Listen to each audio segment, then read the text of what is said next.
All right, Matt. So ask me if I've had Bigfoot call me. Have you had Bigfoot call you? Not Yeti. Oh my God. Yep. How did I walk into that? Well, pretty easily.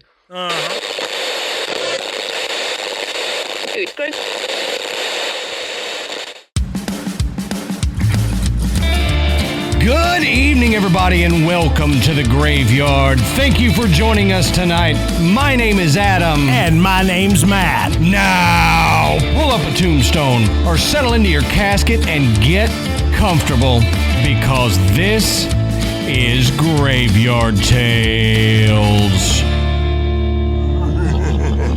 All right, everybody, here we are again. Matt, how you doing tonight, brother? Hey, I'm doing pretty good.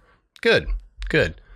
So before we get into it, we'll say go check out the Podbelly Network at podbelly.com. We're happy to be members of the Podbelly Network and happy to be associated with the shows that are also members. Go over there to their website. Promise you're going to find a show that you're going to like that you may not have heard of before. Also, while you're on the internet doing your stuff, looking up podbelly.com, go search our sponsors. We've got links in the show notes where you can just click and go to their website with our codes there. We've said this before, but Matt and I don't take a sponsor unless we believe in the product. That's right. If we like the product, we're going to do it. We have turned down sponsors in the past. So we are very picky about who we get to sponsor Graveyard Tales, and we promise that you're going to like what they've got. So check out our sponsors, go support our sponsors because they help keep Graveyard Tales free and keep us from having a charge to put out these episodes, and you helping them out helps us out. So go check them out in our show notes. You can find the link. Also, go over to patreon.com/graveyardtales. You can sign up to become a patron. We've got multiple different levels, and we have a ginormous back catalog of episodes. And some of the stuff, we've got things that go along with Graveyard Tales episodes. We've done stuff that piggybacks on a Graveyard Tales main episode that we've done.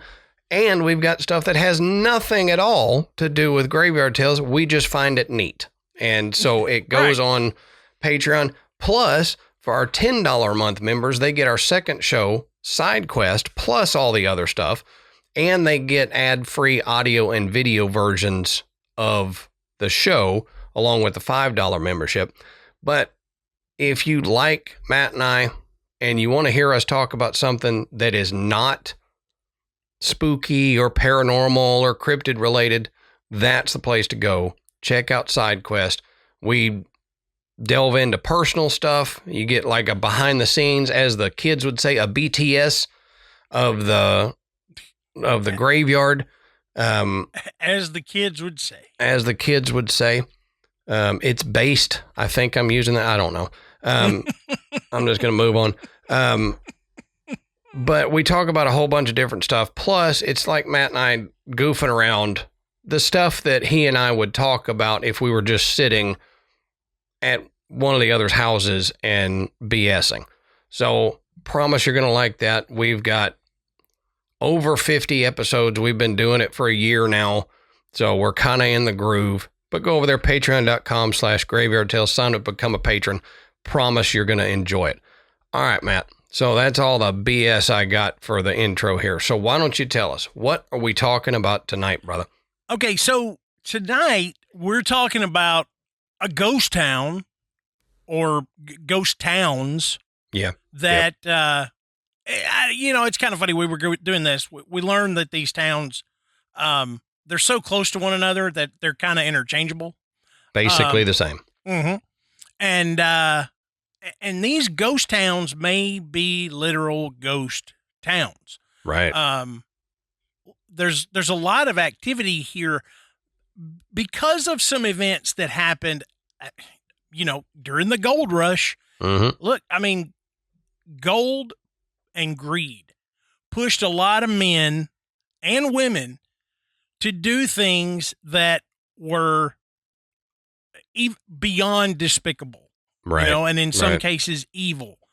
And, really good people did horrible things, and it left a stain on the land where some of these towns sit. Tonight, we're going to talk about Nevada City and Virginia City, Montana. Right. Like I said, two towns right next to one another. And, just there's a lot that happened in these towns that left some negative energy, and visitors that go see these ghost towns, the buildings are still there. They have some pretty interesting experiences, and we're going to talk about that tonight. So, like I said, the history is cool. I always think a history of a ghost town is cool anyway, because how do you do all this work and build up a town and a society and everything, and then gradually just everyone leaves? Yep. Then it just empty. Leaves behind, houses and businesses and memories and whatever, and sometimes relatives, because they're buried there and they just move on. And I've just thought, how does that happen? I mean, I realize it doesn't happen in the modern era, but we're not talking about, thousands of years ago either. Right. Right. So 100-something years ago. Yeah. So, Adam, why don't you tell us a little bit about the history of Nevada City and Virginia City? All right. So, as we always say, go check our sources down at the bottom of the show notes. You can find where we found all this information. You can keep going if it interests you and you think, hey, they didn't go deep enough into the history. If you're a history buff like I am, you might want a little more history. So, down at the bottom of our show notes, you can find all our mini sources. Plus, Matt and I have not been to Nevada City or Virginia City, so we got to find what we can from the people who have been there. So those are in the sources as well. Now, Nevada City, Montana, we'll look at that first. It's located in Madison County, and it's approximately 1.5 miles west of Virginia City. So, like we were saying, basically the same town. You've got just kind of split in half there. It's situated along Montana Highway 287 in the Alder Gulch area. Now, the town is about 70 miles southeast of Butte and roughly 90 miles from the west entrance of Yellowstone National Park. Now, I've been to Yellowstone. That is a beautiful area. I think there's a reason why it's called Butte. It's a butte, man. It's a butte. Now, Nevada City got its start during the gold rush era in 1863, like Matt was alluding to. The town was established following the discovery of gold in Alder Gulch by a man named Bill Fairweather and a guy named Henry Edgar.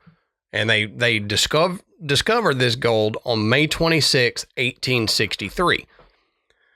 Now, this discovery sparked what they call Montana's greatest placer gold rush. So it attracted thousands of miners and settlers to the area. And, we see that over and over and over again in the West, where cities started because of a gold rush, and then the mining camp popped up and it became a city.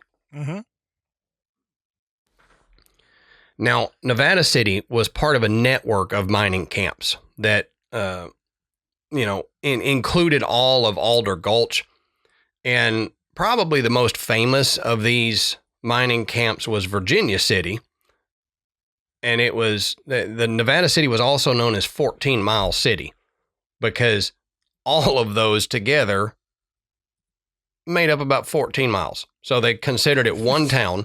They called it 14 Mile City. Surprise. I just knew you were going to say it was about 37 miles. Yep. They call it 14 Mile City, but it's 105. So yeah, right. They just couldn't count that high. They just couldn't do math very well. Right. Now, at its peak, Nevada City had a bunch of businesses. They had general stores, saloons, they had a brewery, a blacksmith shop, a butcher shop, a livery stable, and a Masonic hall. You know you've hit it big as a city when you got a Masonic hall. Right, yeah. I don't know if that's the case or not. I just said it, but usually it's a post office, but now I'm going with Masonic hall. Now, most of the residents were placer miners, but there were a few there that farmed and raised livestock. But for the most part, it was just these miners that were working to get the gold out. And as we know, in most cities, when there's a rise in population, there's a rise in criminals as well. Mm-hmm. And these mining camps, for the most part, didn't have law enforcement. You know, they were kind of just freewheeling. Everybody took care of their own. So this allowed for more of these unlawful gangs that they called road agents or highwaymen to show up. And highwaymen, I'm not talking about Johnny Cash and all them, the highwaymen, but yeah, it was Chris Christopherson was running around over there. Right. You had Christopherson and Cash. Wasn't he one of them? Yep, he was. Okay, he was. Your joke didn't fall flat because he was actually there. Now, there was a man by the name of George Ives, and George Ives was a prominent figure among these road agents in Virginia City and Nevada City.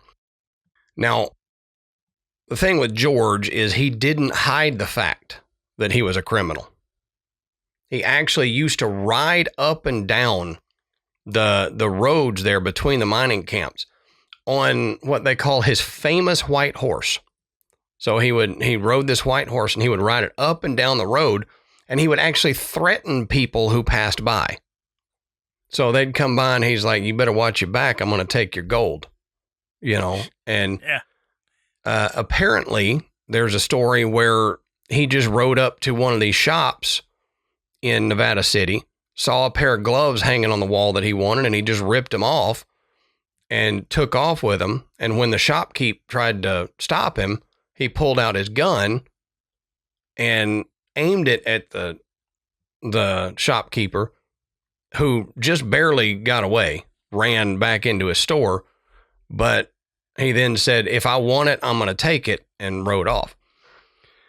Now, these road agents, they had this network of people, and they were all over these mining camps, and they would hang out in the saloons to listen to people, the miners who had, been working all day, maybe got loose tongues now because they've got some alcohol in them, and they would catch word of when gold was going to be moved around the camp.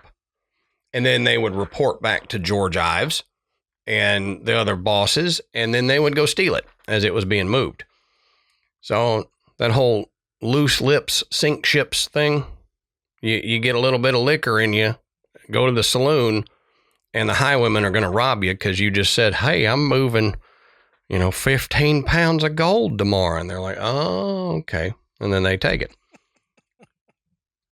But, the people in these towns, the miners and stuff, they couldn't take it anymore after dealing with these road agents for a long time. So they came up with a secret vigilante group to deal with them. Now, I found an article from Reginald Stanley page online. It's got a good quote about this, so I'm going to read what George Ives got himself into. This says, quote, in the winter of 1863, around the 18th of December, the body of a partially decomposed man was found dead close to Stinking Water River. Yep, that's the name of it. I wonder why it was called that. Yeah, I don't think it had to do with the decomposed body, but that sure lended more credence to that name. Yeah. Now, this man had been shot in the head and dragged into the field and left to die. William Palmer, who had discovered the frozen body while out hunting, went to a nearby wickiup. So that's a man-made hut or shelter in that area. And he sought assistance. The two men inside were not willing to help. They went by the names of Long John Frank and George Hilderman.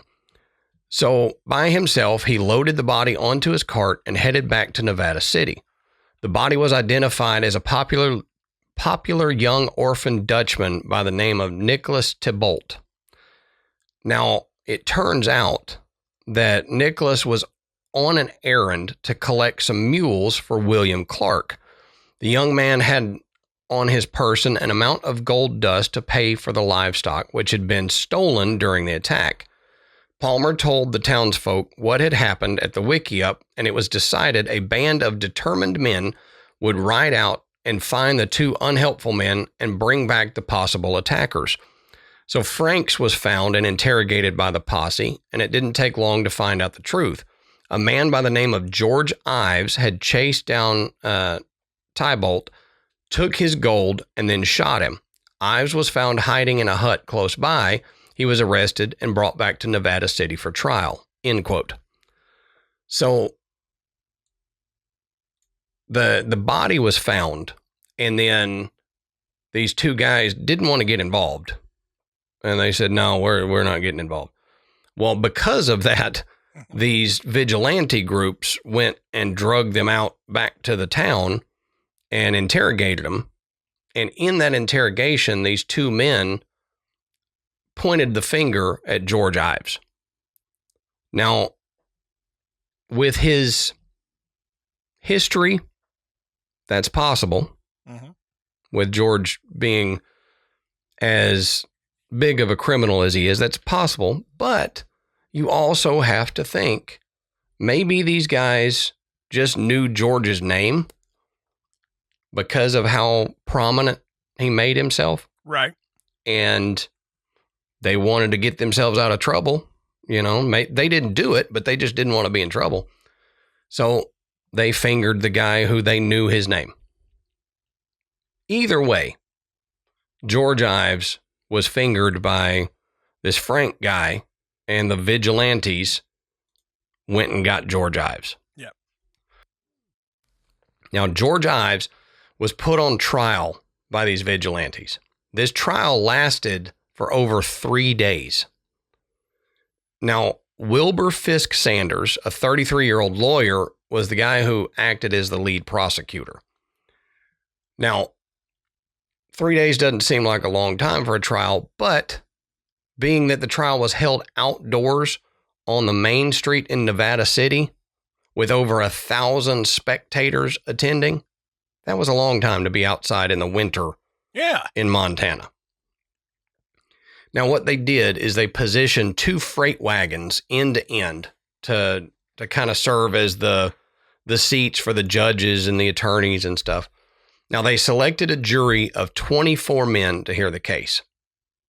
They had a bonfire lit in the middle of all this, and they kept it going the whole time so that they kept everyone involved with the trial warm during this outdoor winter trial, which, again, just take it inside, people. I don't understand. I mean, what would be the benefit of this? Public display is the only thing I can think of. I mean, when they had so many people wanted to see it, they were like, oh, let's get it. Let's do it outside. Yeah. The only thing I can think is that because they had so much problems with George Ives and the highwaymen, that this was kind of, you know, how they would hang the bodies of pirates on a port to serve as warning to other pirates. That's kind of what I gathered by this. They're doing it outside just so that everybody can be witness to, we caught George Ives and we are taking care of him. So don't you join his ranks. Yeah.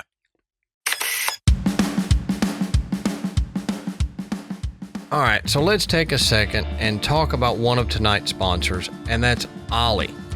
Now, if your dog could talk, I guarantee you they would beg for Ollie. Because Ollie is a fresh, whole food diet that's not just delicious, but it can add 2.5 extra years to your dog's life. So think about it. It's more tail wags, more adventures, and more time with your best friend. And I know I like to feed our dogs the freshest, best food that we can get because it makes them healthier, makes their skin healthier, makes their doo-doos healthier, it makes their coat healthier. It's just better. It's more like they would get in the wild if they were wolves. You know, you want clean, fresh food. And Ollie delivers clean, fresh nutrition in 5 drool-worthy flavors. So you don't need to be a veterinary nutritionist to know that real, minimally processed food is the best choice for your dog's health. It's made in U.S. kitchens with high-quality, human-grade ingredients, and Ollie's food contains no fillers, no preservatives, just real food. And because it's gently cooked and delivered fresh, there's no need for those shelf life extenders that can harm your pet. With 5 protein-first recipes like fresh beef with sweet potatoes, fresh turkey with blueberries, or fresh lamb with cranberries, you might think, man, my dog eats better than I do. And it's probably true if you're getting them Ollie. That's right. And with my dogs, I don't get those tail wags. I get butt wiggles. That's true. That's true. Big old butt wiggles. And they love eating this fresh food. Boone and Bella go nuts. So how does all this work? How can you get your dog on Ollie? Introduce us to your pup. You fill out Ollie's 30-second quiz, and they create a customized meal plan based on your dog's weight, activity level, and other health info. You get expert recommendations. They crunch the numbers and recommend the right recipes and daily portions for your dog based on hundreds of thousands of real dog results. And then you get your welcome kit. And if you're a first-timer, Ollie will send out your pup's first box with 2 weeks worth of meals and a guide on how to gradually switch them over to their new diet. And you can customize your plan with 3 meal plans to choose from, so you can choose between a full fresh plan, a fresh topper plan, or a mixed plan with their freshly baked recipes for your special fur baby. They also have treats and supplements. Ollie is the only fresh dog food that comes with unlimited routine health screenings, so you can get your pup on track, living their healthiest, happiest life. Dogs deserve the best, and that means fresh, healthy food. Head to ollie.com/grave and tell them all about your dog and use our promo code GRAVE, GRAVE, and you'll get 60% off your welcome kit when you subscribe. That's right. And they have a clean bowl guarantee on the first box. So if you're not completely satisfied, you can get your money back. That's OLLIE.com/GRAVE and use our promo code GRAVE to get 60% off your first box. It's a great deal, and your dogs are going to love it.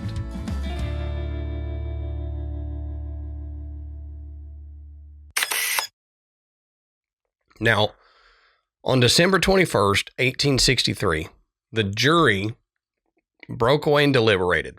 Now, they deliberated for less than an hour, and they returned with a guilty verdict with a vote of 23-1. Now, less than an hour tells me that they had made up their mind.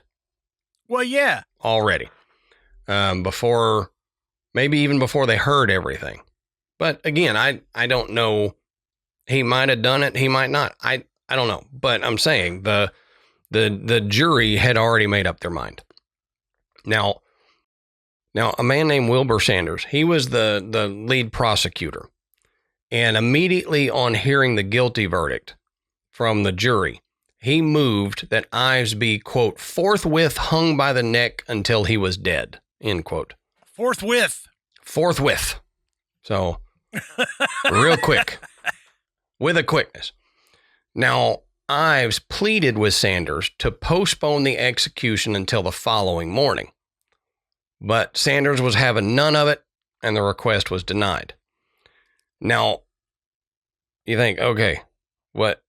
They're going to just like right now hang him? Yes.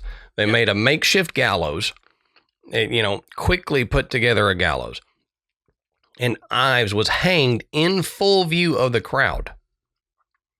Now, George Ives made 2 statements before he was hanged that history says are notable. First, when he asked if he had any last words, Ives said, quote, "Tell my mother I died an innocent man." And just before the execution, he declared, quote, "I am innocent of this crime. Alex Carter killed the Dutchman." So to his death, he claimed his innocence of this crime. Now, this quick trial and quick execution of George Ives, it was the start of a turning point in Montana's history. And it led to the formation of the Vigilance Committee. And it set the stage for what they say is further actions against other suspected road agents. So up to this point, they hadn't been doing it, but since they got George Ives, they were feeling their oats and they went out to get more. Yep. Now, Nevada City, it was incorporated on February 9th, 1865. It was briefly considered for selection as Montana's territorial capital alongside Bannock and Virginia City, but the gold deposits in the area became depleted. And by 1869, the population of Nevada City started to dwindle down to only about 100 people. So already, 1869, it's down to 100 people. Now, by 1876, Nevada City was nearly deserted because the miners moved on to new opportunities. They didn't have an allegiance to the town. They had an allegiance to gold. So the remaining structures and population, they continued to decline. Now, in the early 1900s, dredging operations destroyed much of the original town site that was west of the highway, but some of the buildings were saved by the residents, and some of them were Cora and Alfred Finney that stepped in to save some of these buildings.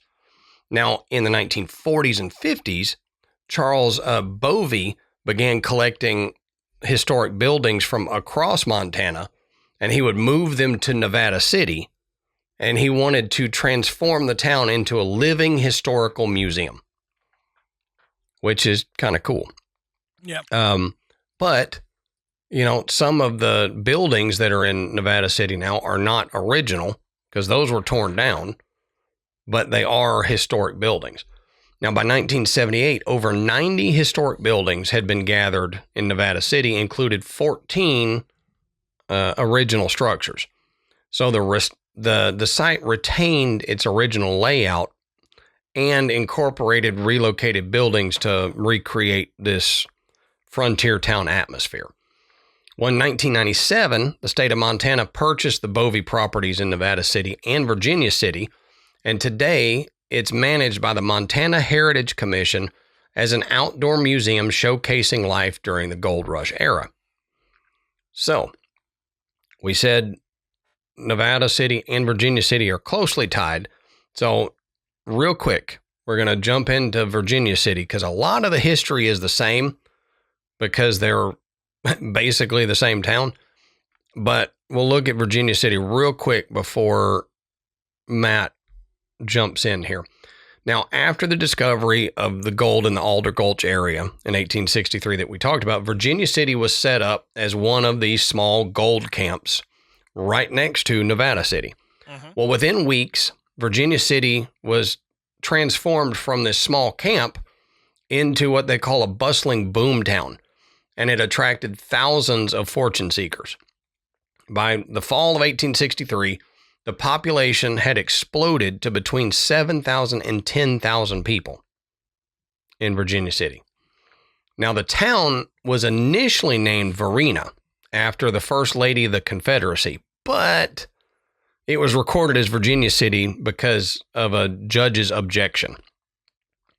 Now, in 1864, Virginia City became Montana's first incorporated town and was designated as the territorial capital in 1865. Now, the easily accessible gold there in the area started to become depleted. So the population started to decline, just like with Nevada City. By the late 1860s, it dropped to about 2,000 people, and by 1890, there were only 600 people remaining. Now, in 1875, the territorial capital was moved to Helena after controversial votes. Now, I couldn't find any details on why they were controversial votes. But several places I read, controversial votes moved the territorial capital to Helena. I don't know. Maybe if you're from the area and know why it was controversial, please let me know. I'm curious. Now, in the early 1890s, there was a short-lived new life to the town because they did some dredging of gold in the gulch, but by 1937, that activity had ended as well. Well, today, Virginia City is a well-preserved historic town, and it's got a population of about 219 people as of the 2020 census. And it serves as a popular tourist destination and the county seat of Madison County. So, Adam mentioned a lot of these roadmen, and the vigilante crew. They really shaped what would later happen between Nevada City and Virginia City. Right. Especially, George Ives' situation. And people that have researched the hauntings that go on in these towns consider that the way that he was, had the trial, and then quickly he was hanged and buried. Mm-hmm. That it was, it may have just been, hey, this is our chance. Yeah. We're really gonna make a statement here, and by doing it that quickly, they set a precedent. And what they did is widely considered to be the reason that a lot of this negative energy hangs over these towns, and thus feeds the hauntings that people have reported. Right. And I didn't bring this up, but you just made me think of this. You said he was buried quickly. Yeah. That's true, but now my cardinal directions are probably going to be off. But for the most part, they buried people like north to south. No, it was east to west, where the grave was pointing east to west. Mm-hmm. Well, they buried George Ives north to south because the whole saying, when Jesus comes back, you want to be facing east to west so you can meet him with the rising sun. And so they then went, no, we're going to do him north south so that he doesn't do that because he's such a criminal. Well, they buried him right next to the Tybolt guy that he supposedly killed.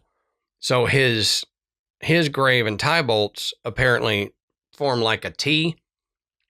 And I was reading something about him being buried the opposite way also lends to some of this activity. I'm going to be honest. I have never heard that. Really? I have never heard that whole east-west thing. Mm-hmm. I mean, I can't believe that all the stuff I've read, I've never come across a saying like that. Yeah. That is really weird. Yeah, I'm shocked you hadn't heard it before either, but I've only heard it a few times, but it pertained to why they buried him north to south here. So I mean, it makes sense in respect of why they would have done it differently. Mm-hmm. I'd be interested to know if there were other criminals that they did the same thing to. Right. Yeah. Or if you go back hundreds of years, and you look at these towns and villages that would, they would capture supposed vampires. There was a lot to do with the way they buried them because they didn't want them coming back. Right. That would be interesting to look into. Anyway. Yeah, it is. And again, this may be something that causes this energy to linger. Now, there were 3 employees of the Montana Heritage Commission. A man named Dan Thayer, another fellow named Bill Peterson, and finally John Ellingson. And they were doing a research project there. So Peterson took a photograph of Thayer and Ellingson standing next to a historical marker that shows the spot where Ives was hanged. Mm. It's not like they got I think what I was trying to remember if this was about his hanging or one of the other guys I'm going to talk about, I think it was Ives. They ran like a beam through a 2nd-story window. Like they took a big long beam, ran it into the window so it had something to support it. Right. And they hooked him up. It may not be George Ives. It may be this other guy, but nonetheless, I thought, well, that's crazy, Yeah. So there wasn't like a big gallows or lemon. I mean, they saw him as a criminal, so why would they mark it? But later, historical researchers have marked this place, and these guys are taking a photograph at that spot. The spot where he supposedly died. When they uploaded the photo to a computer, the 2 men weren't even in the shot. Really? Yeah. Instead, there was this strange, transparent figure of a man, and apparently it was clear enough that they could actually see features and characteristics to know that they did not recognize him. So it wasn't just like a weird mist. I mean, they saw that it was this strange, ghostly man, and they concluded that it had to be the ghost of George Ives. I mean, what other ghost would be hanging around in that spot? Right. But, makes sense. And taking a photo of where somebody died like that and then seeing an image, we've heard of that before. What I've not heard is that the 2 real people that were in the photograph weren't in the photograph. Right. When they looked at it. Right. Now that's kind of weird. And we know how this stuff can mess with cameras and film and electronics and whatever. So. Yeah. It's still interesting to completely erase the 2 people rather than just having him show up in the background. He's like, nope, y'all gone. It's all me. Yeah, it's just me. All me. Y'all get out of the way. I'm going to sign this for you when we're done. Right. Now, there are some specific locations that tend to have a little bit more activity. The Nevada City Hotel. It is said that it is haunted by the ghost of a road agent who was hanged nearby. And this is according to Haunted Places, which is an online database of hauntings. Visitors have reported hearing footsteps in the hallways and seeing a shadowy figure standing behind the reflection in mirrors. So you look in the mirror, and this dude looks like he's standing behind you. But most commonly, the apparition appears like an older cowboy figure who never speaks. But he appears in hotel rooms and even sitting at the bar in Virginia City. So this ghost gets around. Adam, you may not be aware of this, but this episode of Graveyard Tales is brought to you by Graza. That's great. Yeah. It's my new favorite olive oil. I'm pretty sure it's yours too. It is. It's never blended, and it comes from a single type of olive, the Picual, straight out of high-end Spain, where over half of the world's olive oil is produced. And we fell in love with it right from the get-go. We cook with it all the time. Mm-hmm. And I love to have a little fresh bread and some olive oil with some seasoning. You know, that drizzle is got that nice, punchy, fruity taste. And Amanda absolutely loves cooking with the frizzle and the sizzle. And it's out of this world. And I mean, it really takes your meals to another level. It really does. And you may be asking, despite our personal preferences here, why should you choose Graza? Well, like Matt said, it's got a single origin goodness. So there's only one olive from one region. You don't get these weird, mysterious blends. So you have traceable, fresher product without mixing in any of the lower grade, unknown oils with it. Plus, they come in fun squeeze and spray bottles. So there's no more messy tins or drippy spouts. You just aim the squeeze bottle, squeeze, and go. And they have 3 different types for any task. Like Matt mentioned, they have Frizzle, which is their newest. It has a higher 490 degree Fahrenheit smoke point, so it's perfect for frying, crisping, or grilling. Throw it on your griddle. If you're griddling anything, trust me, it's good. Also, the Sizzle, which has a 410 degree Fahrenheit smoke point, so that's an everyday cooking oil for roasting, marinating, sauteing. And the Drizzle, which Matt was saying, it's a bold, punchy finishing oil. So you can put it on salads, dip bread in it like Matt likes to do, or they even suggest topping off ice cream with it. So try that. I did. Put the Drizzle on ice cream. Matt loves it. So what do you get? Well, you get 10% off your first order on Graza's site, but we kind of think you should probably grab the trio. So that's all 3 of the squeezy bottles, Sizzle, Frizzle, and Drizzle. So you're set for every cooking style. So to do this, all you got to do is head to graza.co,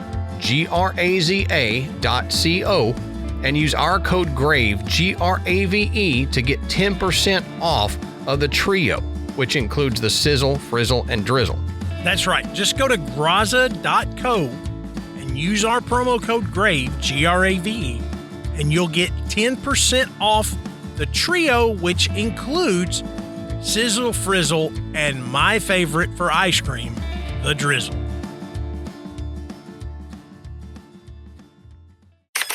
Back when the hotel was operational, guests would also complain of a weeping woman. She was always in the same room, but every time that they would go to the clerk or the front desk or whatever it was back then, they would be told that there weren't any guests in that room. But this was back when it was actually, operating. It was flourishing. It was already haunted. Yeah. Which, I mean that kind of makes you wonder, if there was something else that went on before these towns. Right. Previous inhabitants of the area before they built the mining camp. Exactly. Now, Ellen Baumler, she is a historian for the Montana Historical Society. And she wrote an account of supposed hauntings that occurred between Nevada City and Virginia City. And here's a quote from what she wrote. Employees sometimes find the bedding rumpled in the Sidman house, and a tourist once commented that the little girl in Victorian dress was a nice touch. But there was no little girl. Yeah. Because at the time, the living history productions weren't even done at the Sedman house. So, it wasn't even an actor. They didn't even do anything there. Yeah. And these people come back and go, hey, we thought the little girl, in the period clothing, that was a good touch. What are you talking about? Yeah, we don't have We don't employ a little girl. Furthermore, we're not using that house. Right. You wandered off from the thing, so this is totally different. Can you imagine the goosebumps you would get if you had seen that and didn't think anything about it, just thought it was cute, and then went to talk to them, and they were like, "There's nobody there." Yeah. Oh, yeah. You'd start freaking out. Hell, I get goosebumps just talking about it. Thinking about doing something like that. I'd just be like, "Whoa." Yeah. Right. Now, one more event that Baumler talks about in her book, Spirit Tailings, Ghost Tales of Virginia City, Butte, and Helena, involves a film crew who shot a scene of Henry Ibsen's Enemy of the People in the hotel bar. Now, it was a really cold winter day. The hotel wasn't a whole lot warmer inside, and all of the crew was crammed into the bar. The guest rooms and the quarters upstairs and downstairs were all locked, according to Baumler. When suddenly there were footsteps in the room above. So several of the crew members went upstairs to the room directly above the bar, and they opened it up. They said it was dark, it was cold, and there was no one inside. The floor kept creaking slowly and deliberately the entire time the crew and the actors were in the hotel. That's wild. Most of the time, this stuff stops. Yeah. When you try to go and find where it was, you can't ever really notice find it. Yeah. So you hear it, you go upstairs. Well, it's not doing it now. And then maybe you hear it again later. Nope. It just kept going. Yeah. They were walking around in there or something. Very persistent is what you're telling me. Yeah. Now, there have been rumors of haunting in the Fairweather Hotel since it was built, since day one. And they speculate that the land around the inn is haunted by the spirits of people that were killed during the gold rush. It's said that there are a few spirits of young children that haunt the inn, and if you're traveling with kids, they may actually come and visit. Like in the evening while you're there, your kids may be like, "Hey, this is my new friend," That's crazy. But I mean, how many times have we heard that before? That when you have kids in a place like this, that child spirits really tend to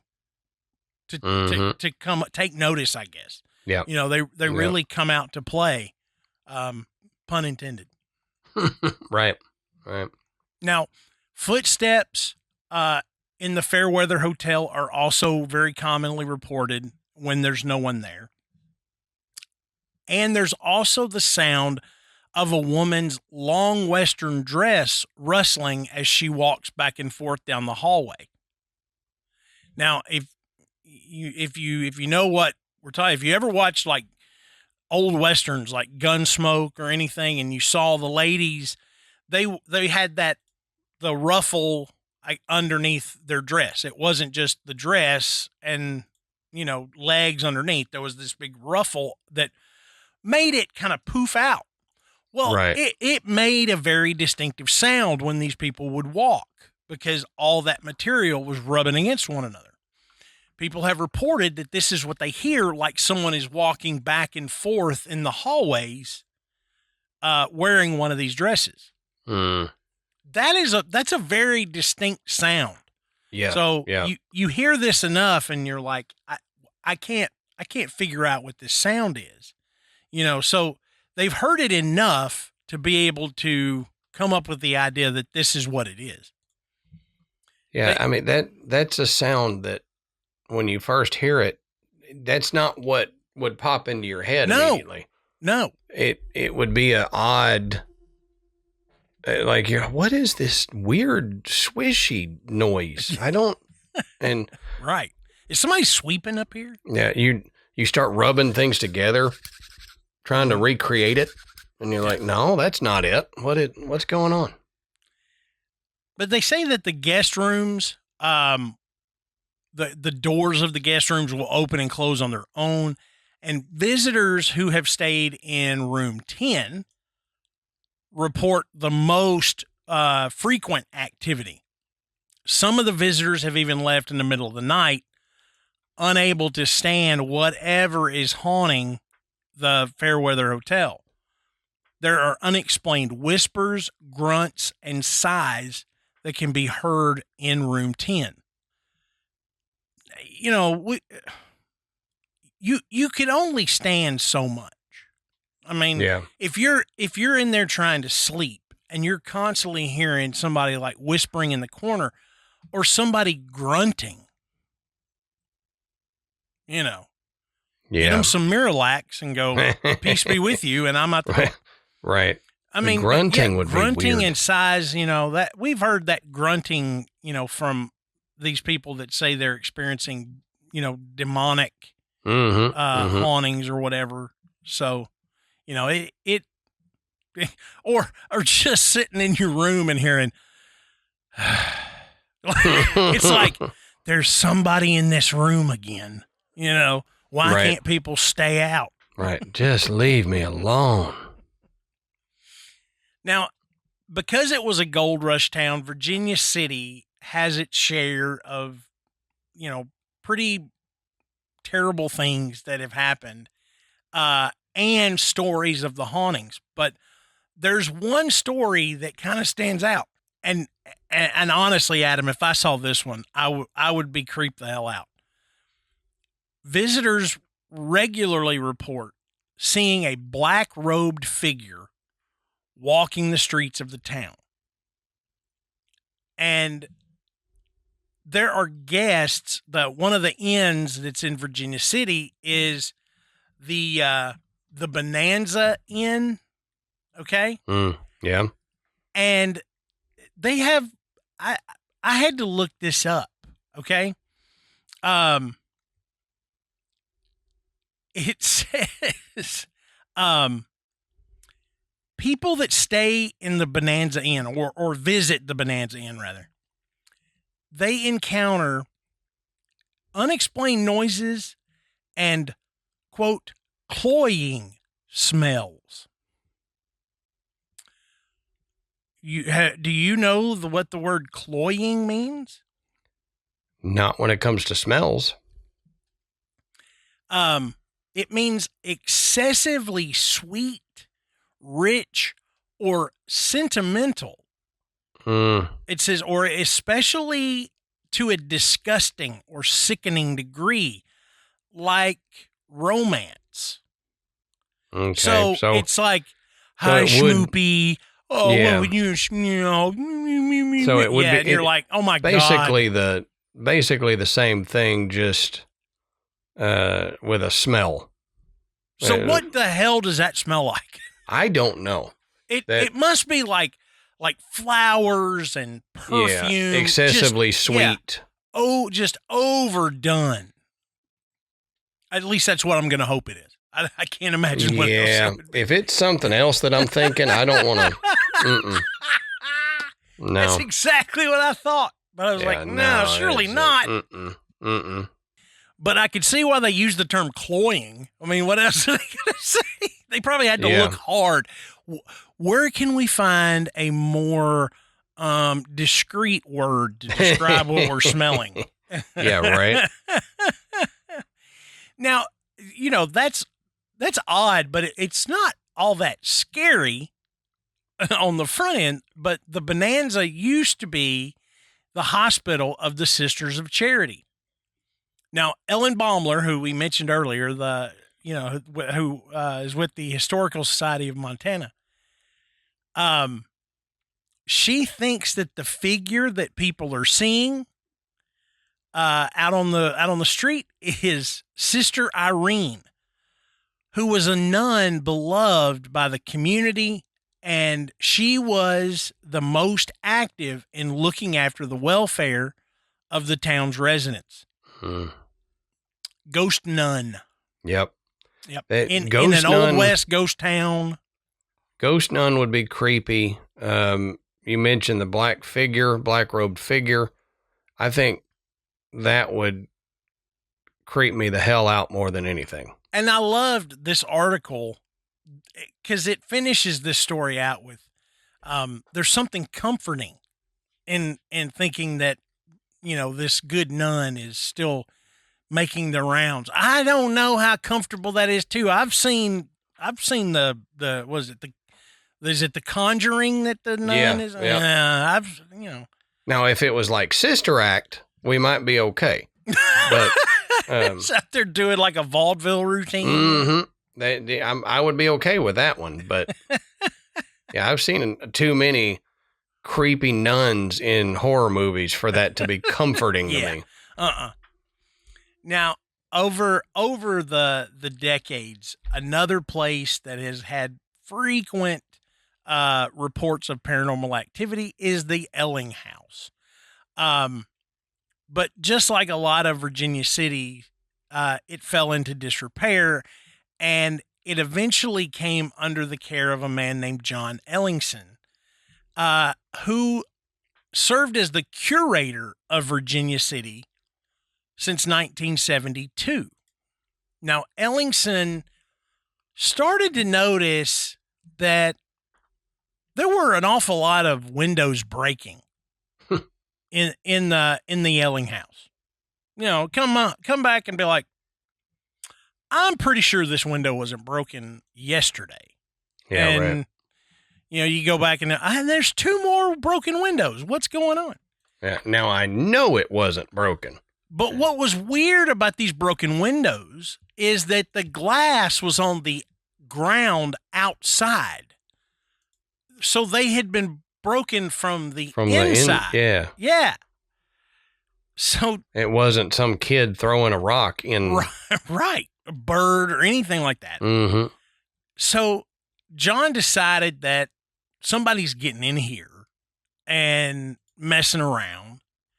And so he decided that he was going to board up the ballroom door. But as he first went to put in the very first nail, something grabbed his wrist. Oh, geez. Yeah. So something didn't want him to board up that door. So John said he was pretty shocked, and he sat back, and after a few minutes, he decided he was going to try again. All the more reason to board up that door. It's exactly right. But the same thing happened. He could not move the hammer. Something was trying to prevent him from blocking that door. So John just grabbed up his supplies and left. And he said it would be many years before he ventured back into the Elling house again. That was enough to make him go, look, I don't care. Break all the daggum windows if you want to. I'm out. Right. I'm not coming back. You know, you can have it. You're fine. It's yours. I don't want it. It's obviously not a person getting in here doing this. So right. Have at it. So I'm done with it. And But the house would change hands again. And at one point, they started doing work to renovate the ballroom. Now, one day, there was a couple that was doing the renovation. They left several wallpaper sample books in the ballroom as they went to run errands. And for all of you folks that are under the age of 30, you used to actually go to a wallpaper store, and they would have these huge, thick binders, and they would have tons of them, and you would flip through, and there would be like a 12 by 12 square of sample of wallpaper. So you could see it, you could feel it. You kind of had this one's real heavy. This one's got a texture, this, whatever. Some people listening are probably going, what is wallpaper? That's exactly right. You know, I think it's coming back, or at least it's trying to. Yeah, I think you're right. From somebody who has hung wallpaper, I don't care how many YouTube videos you watch that tell you this is the easiest way to hang wallpaper. They are full of crap. Mm-hmm. Wallpaper is a nightmare. I'd rather paint than hang wallpaper. I would paint everything I own before I would hang wallpaper. Yeah, right. I mean, oh God, it's a nightmare. Somebody listening is going, I hang wallpaper all day and it's so easy. Well, bully for you, because I'm never going to try it again, ever. I didn't have that experience, so. But they had left for the evening and they left their wallpaper books. When they came back, they found one of the big books. It was open to a floral pattern. Now, they had not left this book open, so that was weird in and of itself. But they just kind of took note, because why is this book open? That there was a floral pattern that it was open to. So they closed the book and were like, that's really weird, and then they went on about their work. The next day, they found that same book opened to that same flowery pattern again. So now they're kind of thinking something's going on. Yeah. So they made a point this time of closing the book and putting it at the bottom of the stack. When they came back, what do you think happened? It was where they left it. Yeah, right. No, that book was out and that book was open. And again, the same floral pattern was where it was open to. Jeez. Now, remember, they're doing renovations on this ballroom. So as they're taking off the layers of paint and other wallpaper, they finally peeled down and found that the original wallpaper was exactly the same as the floral pattern. Oh, wow. Which that seems almost impossible to me, but yeah, what do I know? I mean, maybe they don't update wallpaper patterns very often. I don't know. I'll tell you this. I have been in newer places that I have seen wallpaper, and it's this particular one, and I guarantee you've seen it. It is like this. It is striped wallpaper, and it's like dark green and burgundy and navy blue and gold. Okay, they're different size stripes. Each color has its own width of stripe. Okay, typically you'll see it like in a little study or a bathroom or something like that. I have seen that pattern of wallpaper for 40 years. Yeah. So if I think about it in those terms, I think, well, maybe that was possible. And they don't really say when that original wallpaper would have been hung, but I mean, shoot, I've seen people hang wallpaper, over paint, over more wallpaper. And I'm like, you're eventually going to make this room too small. It's just going to be, right. 47,000 layers of wallpaper. Yeah. And literally the walls are closing in around you. Yeah. This 12 by 12 room is now 8 by 8. But they, after looking back at it, they thought, maybe Mary Elling, who was one of the original owners of the Elling house, is just telling them, this was my wallpaper. This is what I had put in here. Yeah. This is what I like. So if you're going to put some new wallpaper in here, I would prefer that you put the one that I chose back in here. Like that, but that would be cool though if this story is completely on the level. Yeah, it would be definitely cool if they were like, hey, this is what I want. This is what I had. Yeah. Please put it back.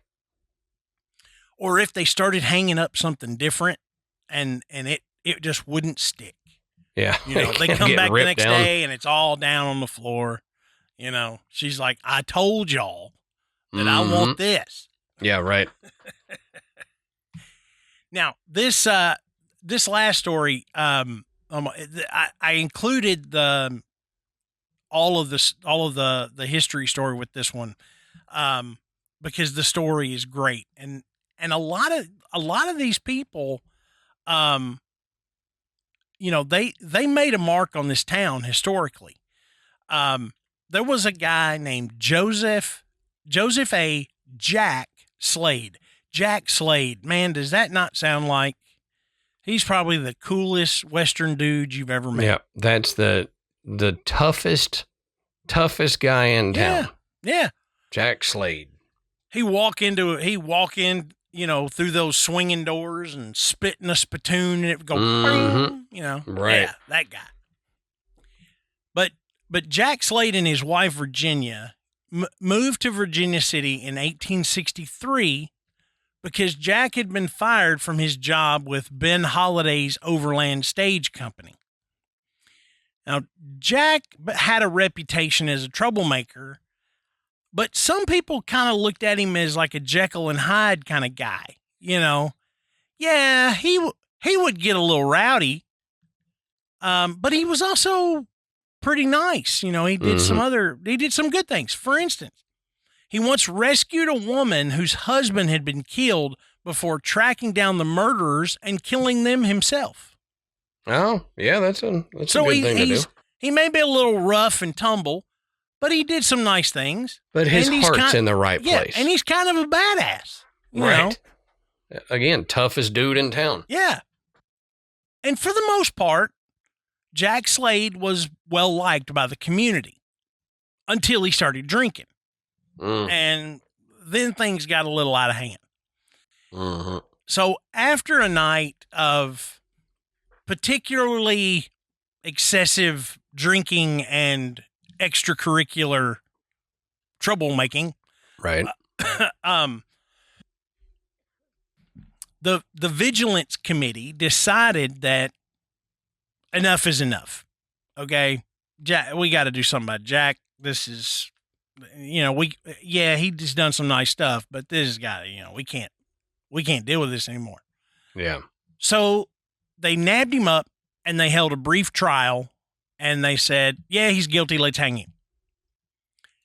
So they knew that his wife, Virginia, she was very eloquent, very persuasive.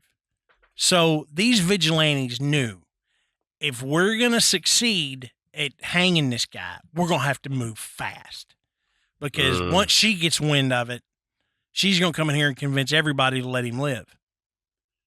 So when all this occurred, a friend left and went to go warn Virginia that they were going to hang Jack. But it was too late.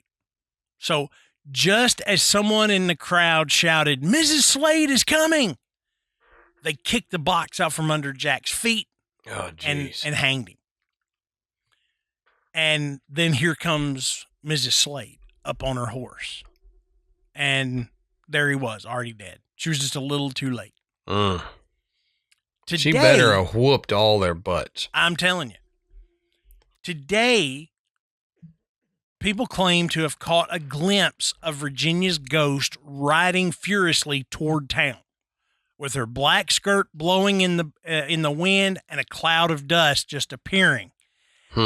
And she inevitably will scream, and they say it fills the valley. God. As she over and over, she fails to reach her husband in time. That's awful. It is awful. It's horrible, but it is a cool story. Yeah. I mean, that really cool story. I didn't quite make it, and I'm gonna wail in anguish. But this ghostly apparition of this dust cloud and this woman on a horse, just fueled by fear and anger and just screaming out when she realized her husband is gone. I mean, I was like, that alone is a great story, even if it's not true. Right. Yeah. It's a great story, but that would be a crazy ghost image to see. Wouldn't it? Yeah. You're just standing there and all this happens right in front of you and you're like, holy balls, what just happened? Yep. So you can tell that, we've talked about a few other Western towns and some of the stuff that happens, but as far as the history and the hauntings being connected, Nevada City and Virginia City, they really have it there. Yeah. All the way from Jack Slade's story to George Ives and and all these other stories about the vigilantes just, taking over. It all connects to the hauntings that routinely happen there. Mm-hmm. And, I've never been to Montana. I've had some friends that lived in Montana, and I always pictured their house like they walked out on their front porch and it was just like open desert, like God forbid there actually be a cosmopolitan city in Montana. I know that's, I know it's not true. I know that's not, everybody doesn't live in a cabin out there. Some do, but I know there's other stuff, they've got I've been to Montana and cars and Wi-Fi, they got cars, but I mean, you think, I like to think of Montana as just a colder Texas with more elevation. I guess it could be. It's got that Western feel to a lot of it. I loved Montana. I loved it when I went there, but I did not get to go by and see a ghost town. Yeah. So. Yeah. It's definitely not as flat as Texas. No. But I'm curious, do we have any listeners from Montana that maybe you've had the opportunity to visit, these towns and see them firsthand? I've only seen like a replica of a ghost town. I've never actually been to the real one. Mm-hmm. But I have seen, this is a replica of a ghost town that was really, and I'm like, oh, well, this is kind of cool. But again, it's a replica. It wasn't haunted, it was right. They got my $12 and I walked through it. But if you guys have ever been there, seen it, knew someone that has and heard a story, a weird event, please let us know. We would love to hear that. And the best place to do that is in our Facebook group. It is called The Graveyard. You can go in there. We got thousands of people who share personal experiences. They tell jokes, they're asking for assistance with something that lives in my basement. I don't know what it is. Mm-hmm. I don't know if I need a priest or some holy water. It's not my grandmother. Right. Because she lives in the upstairs bedroom. Yeah. Yep. But yeah, let us know. Jump in there. And don't forget to go by and check our website. It is graveyardpodcast.com. And there you can find links to purchase Graveyard Tales merchandise. Remember, we have a new shop. Mm-hmm. We've got some new items there. Go check them out. You can become a patron. Okay. And thank you to everybody who has donated to the show. You really make a big difference for Adam and I. It keeps us going. Like Adam said at the top of the show, it keeps Graveyard Tales free. Right. And that's what we want to do. And you can even click and listen to the show right there on our website. Mm-hmm. So please go by and check that out. I said I've never been to Montana. I remember we used to watch a show called Longmire, and Amanda would always go, "Oh, I want to go to Wyoming and Montana." And I said, "Yeah, man, it's too dangerous." She's like, "What are you talking about?" And I said, "Well, there's like 35 people here, and somebody gets murdered every week, Right. Still that way. So until next time, we'll save you a seat in the graveyard. See you soon.